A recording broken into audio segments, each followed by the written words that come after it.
जो भी भक्त भक्ति पथ पर पग रखता है उसके मार्ग में बाधाएं तो आती ही रहती, किंतु श्री सद्गुरुदेव महाराज जी की कृपा का आसरा लेकर के जो दृढ़ निष्ठा से इस पथ पर अपना पग आगे बढ़ाता है तो बाधाएं स्वयं ही उसके मार्ग से दूर होती चली जाती।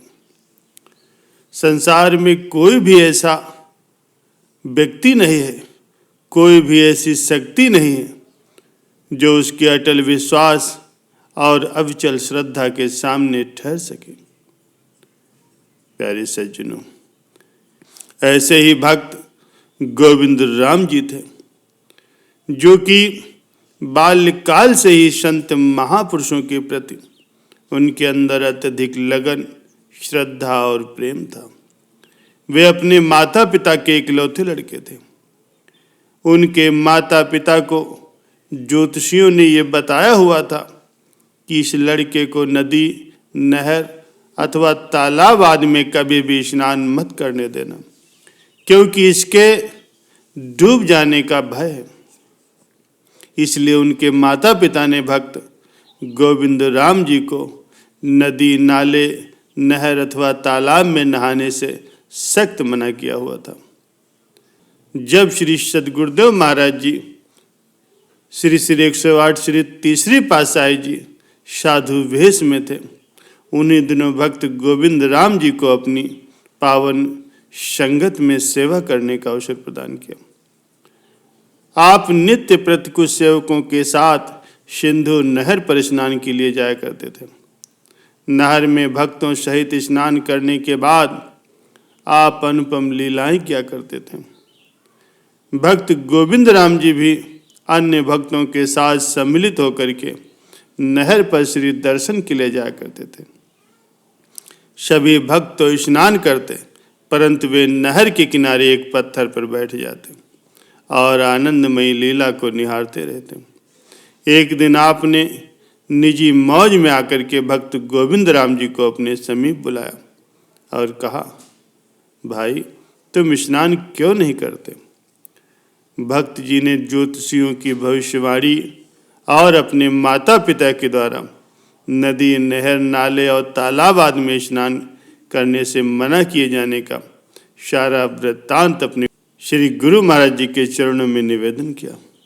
आपने फरमाया, इसमें भय की कोई बात नहीं, जाओ नहर में निशंक होकर के स्नान करो।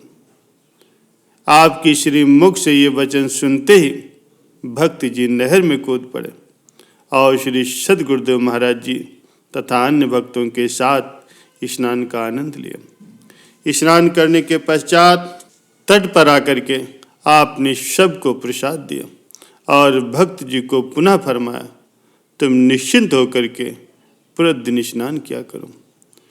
उस दिन से भक्त जी नित्य प्रति उस नहर में स्नान करने लगे। उनका भय जाता रहा और जो आशंका ज्योतिषियों ने प्रकट की थी वो भी सब दूर हो गई। इससे भक्त जी के हृदय में आपके प्रति अचल श्रद्धा, अटल आस्था और अटल विश्वास का संचार हो गया। प्यारे सज्जनों, भक्त जी के पिताजी ने जब इस बात के प्रति उनकी बदली हुई लगन को देखा तो ज्योतिषियों के पास जाकर के इसका उपाय पूछा कि कैसे इनको इस मार्ग से हटाया जाए। ज्योतिषियों ने कहा, हम तुम्हें रख धागा देते हैं, बस एक बार घोल करके उसको पिला देना तो वो जीवन भर का भी उधर्म नहीं करेगा। इस प्रकार भक्त जी पर कितने ही जादू, टोने, मंत्र आदि चलाए गए, लेकिन उन पर इसका कोई प्रभाव नहीं पड़ा।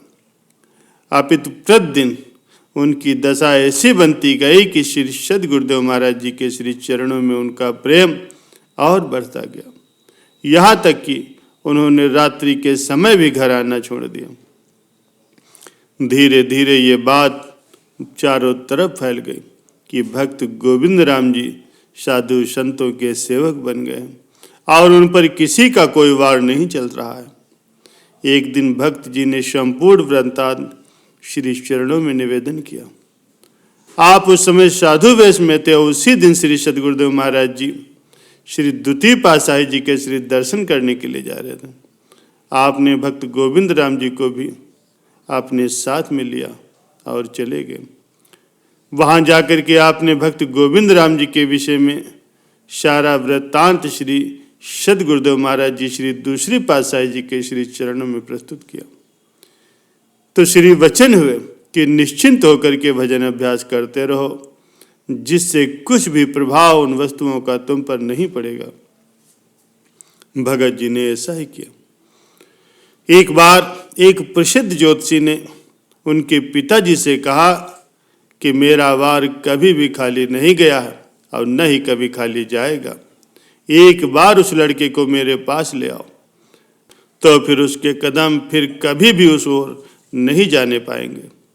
भक्त जी के पिताजी उन्हें अपने साथ लेकर के उस ज्योतिषी के पास गए। ज्योतिषी ने भक्त जी को देखते ही उनके पिताजी से कह दिया कि आज के बाद इसे फिर कभी भी यहाँ मत लाना। इस पर मेरा या किसी का कोई भी वार नहीं चल सकता, क्योंकि इसके सद्गुरु पूर्ण है। प्यारे सज्जनों, इस घटना के बाद श्री सद्गुरुदेव महाराज जी श्री तीसरी पातशाही की महिमा उस पूरे क्षेत्र में चारों ओर फैल गई और अनेक संस्कारी आत्माएं आपकी संगत का लाभ उठाने लगी। भक्त जी के साथ अन्य संबंधी भी श्री दरबार के श्रद्धालु बन गए। भक्त जी के चाचा और पिताजी ने तो सिंध के नगर में सत्संग आश्रम भी बनवाया। इसके पश्चात भक्त जी श्री दरबार में शरणागत होकर के तन मन और प्राणों से सेवा करने लगे। कुछ समय पश्चात श्री सद्गुरुदेव महाराज जी ने उन्हें साधु वेश प्रदान करके उनका शुभ नाम श्री महात्मा आत्माखंडानंद जी रख दिया और वे अंतिम सांसों तक श्री दरबार की हित से सेवा करके अपना जन्म सफल कर गए।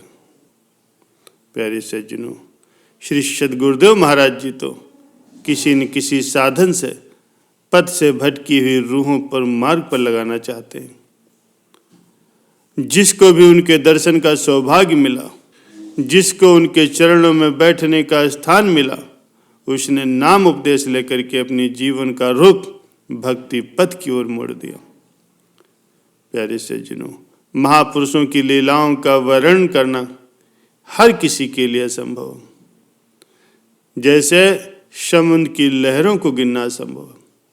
महापुरुषों की लीलाओं का वर्णन सुन करके जीवन कृतार्थ होता है, जीवन में सुख शांति और समृद्धि आती है और लोक परलोक भी संवर जाता है।